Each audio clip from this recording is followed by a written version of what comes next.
the polls are always a fascinating issue, even in a non-campaign period, because as I've mentioned at the top of the show, Labor's emphatic win in WA will have a ripple effect into the upcoming federal election, and I'm very happy to be joined now to discuss this and much more by Director of Corporate Affairs and Communications at the Redbridge Group. We had him here last week. Tony Barry is back again. Tony, thank you so much. First of all, let's start with the fallout from the WA election. How much harder does this make the path to victory for Peter Dutton? Look, it's one of those contests which, though having overwhelming state implications and state issues, there were federal dimensions to it, particularly to see how the Labor brand vote is holding on, and the Liberal Party brand as well.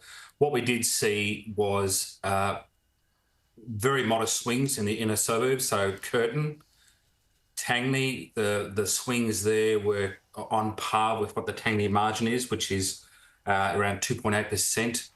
However, the further you move out from the CBD, which is starting to become a pattern in all urban centres now, the Liberal vote gets stronger, the Labor vote collapsing a bit.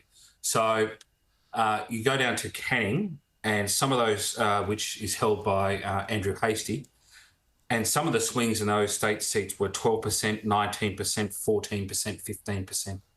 So very big swings on a 2PP basis. Pearce, the electorate of Pearce, which is currently held by Labor, that is like North Canning. Same demographics, logistics, transport, FIFO, families, aspirational. There's suburbs in those areas which aren't even on Google Maps yet. Like, that's how new they are. But the services and infrastructure have not been put in there by the state government. Massive swings up there as well. So Pearce swings in the 20s in those state seats. Labor held them comfortably.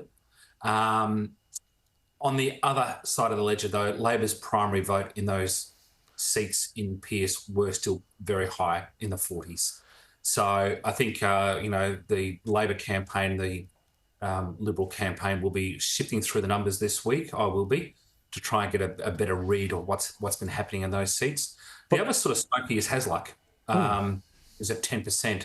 And again, there were sort of big swings in those. Lots of land and package areas in that Hasluck community, Perth Hills, where, there was also a big swing. And so Tony, these seats, I would assume, the way you're describing them, these would be very sensitive to cost of living, and they would be very sensitive to interest rates. Now that we're having a budget, would you be expecting that Labor is going to try and chuck a bunch of sweeteners in for suburbs like this, not just in, Perth, but also all the other capital cities where Peter Dutton has made it pretty clear that this is his intention to fight in these seats on this ground to find his path through to victory? Yeah, I mean, Pearce, I think, is one of the highest mortgage stress seats in the country.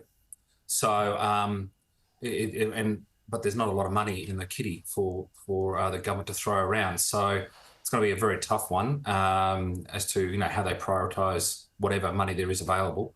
And at the end of the day, James, I think most people in our focus groups, they appreciate the sugar hit. They won't say no to it. I mean, you and I wouldn't say no to it. But in their heart of hearts, James, like you and I, they know that it's not a sustainable reform. They know that it's not going to be a long-term solution. And they do want the government or the opposition to offer something a bit better than just a sugar hit. Well, so that brings me to my next question here, because the coalition has, for so much of this non-campaign phony war sort of period that we've been in here, they've been playing a bit of a Me Too game, 8.5 for Medicare. Well, we'll chuck in another $500 million on top of that. It's almost like they're afraid of this sort of conversation. But what you're saying, there may be an appetite for a conversation around some of this, tax reform and figuring out what we do about our budgetary position, which ain't looking great.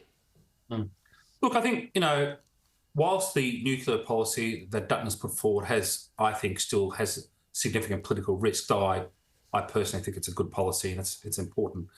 But what I think it does show is Dutton is prepared to have the tough conversations, and he is prepared to put out a bold reform out there. And that's encouraging to me as someone who likes public policy and likes to see bigger reforms. So that gives me hope. Albanese, of course, is just, and that's one of Albanese's problems right now. He went into the last election with a small target strategy, which meant the policy cabinet was bare, and he's had no first-term agenda, and he doesn't have a second-term agenda too, for that matter. So I think, if Dutton were to win, I think he might do the sort of bold reforms that a lot of Australians would like to see. And I mean, just in terms of the budget again too, you're going to have this dueling battle of treasurers and budget and reply speeches coming up very soon here. Last week we spoke about Angus Taylor and Jim Chalmers and the possibility of them going head-to-head on the debate. But you've got some interesting polling. You had some interesting polling earlier last week, which revealed that 14% of voters had a very unfavorable view of Mr. Chalmers, but 41% of voters had never heard of Angus Taylor. How much of a problem is that for the coalition? Bill, I think clearly Albanese wanted to go this weekend, which I think was the smart choice.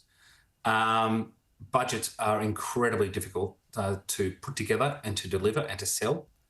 And I know you got Dave Gizzard on the program later on, and he has been through a lot of budgets in the front line, and I think he'll have some interesting insights there. But they are incredibly difficult to do, particularly when there's no money, and it's a sea of red ink. Yeah. That said, if I was a Labor backbencher, I would rather Jim Chalmers had the microphone for the next few weeks than Anthony Albanese. I think Chalmers is a sort of politician who focuses on signal and not noise.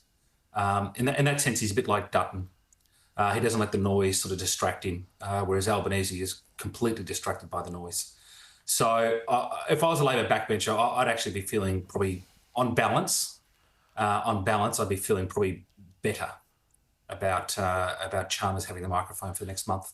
Yeah. Interesting. And also, finally, I just want to ask you, too, about another poll that you did talking about Donald Trump and saying that 2/3 of voters want a prime minister who can manage the relationship with U.S. President Donald Trump. But it feels like, to me, Tony, events are moving very, very fast on this, and with the United States, with Ukraine, and basically the way, the Western world is relating to the United States. Do you think that number is going to start to shift, and as other European nations start to try and distance themselves from the U.S., do you think Albanese might be starting to make more moves in that direction too? What do you reckon his numbers would be telling him on this? So the numbers showed, firstly, Donald Trump's unfavourables in Australia is net minus 60, is minus 60, which is massive. Now that doesn't bother him because no one here has a vote. But Australians don't have a favourable impression of him. However, they also readily recognise, when we ask the question from a different angle, that our relationship with America is incredibly important. And then when we ask them again, who would you prefer to manage that relationship? Who would do it better? Dutton had a clear lead of around 30-odd points versus 20. So when they're forced to think about it, they do recognise that it's important, and it's important to them. We always talk about personal consequence when we're talking about research and political research and communications. It has to be personally relevant to voters. It does have some personal relevance, and they do see Dutton as being the better manager of that relationship, which is incredibly important for Australia. But of course, Trump is not orthodox, and he is a wall of noise. And, James, in American politics, you often talk about the September surprise. Well, I think we're going to have, the March surprise, April surprise, and potentially May surprise. It's going to be all over the place. So responding to that is going to be difficult. And I think sometimes it has the problem of accentuating Albanese's perceived weakness. Mm-hmm. On a couple of these issues, he's been, sort of Dutton's come out very strongly. Yeah. And just on that, is there a concern, do you think, in the community about that alliance if they worry that, well, if, Ukraine doesn't get a good deal out of all this and it's perceived that Donald Trump is kind of selling them out, are they worried that then if there's a Chinese movement on Taiwan, suddenly the entire Pacific becomes, Beijing's lake and we're on the shores of it and we're in a very tough position? Yeah, interestingly, in the focus groups we did last week, again, you sort of ask them top of mind to see what's swimming around, what they've picked up. Because obviously if you prompt them about the Chinese ships, doing a lappy around Australia, they'll have probably a response to that. But you're better off asking them, what have you seen, read and heard? What are you noticing? Because that speaks to you about what they're picking up and what they're focused on. Mm. And it's just all cost of living still, housing, a bit of health, a bit of education and so forth. Yeah. No mention at all top of mind about the ship lapping Australia or Trump. And then when you prompt them, there was certainly, I would say, a general lack of definition about the issue. They were aware there was some sort of controversy and kerfuffle, and it included Ukraine, but they had very little definition about what explicitly that was, and no sort of definition of what it meant for them. Now, that can often take a couple of weeks to filter through. They see a bit of news here and there, and they're jumping in and out of cars with kids and the radio once. They'll pick up bits and pieces on the radio, and then eventually have a position on that. Yeah. Yeah, Tony Barry, listen, thank you so much for your time. Fascinating, as always, to hear your insights about what people are thinking. And I guess cost of living is it as we go into another budget. Thank you so much, Tony Barry.